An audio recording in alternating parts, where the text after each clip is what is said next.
জুমার দিনে আমি 3টা আমলকে বেশি গুরুত্ব দিই। 1 নাম্বার হচ্ছে সূরাতুল কাহফ, যেটা আপনাকে মাসিহুদ দাজ্জাল থেকে বাঁচাবে।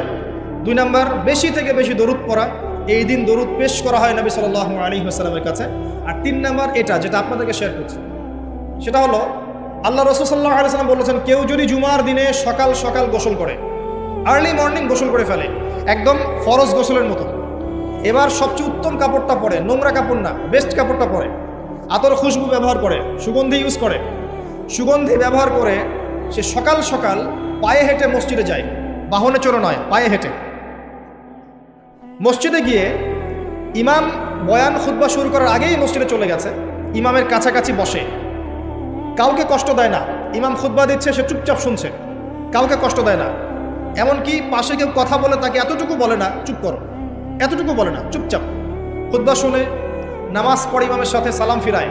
নবী সাল্লাল্লাহু আলাইহি ওয়াসাল্লাম বলছেন, এই যে প্রতি পদক্ষেপ হেঁটে এসেছে, প্রত্যেক পদক্ষেপের বিনিময়ে 1 বছরের নফল নামাজ, 1 বছরের নফল রোজা নেকি দেওয়া।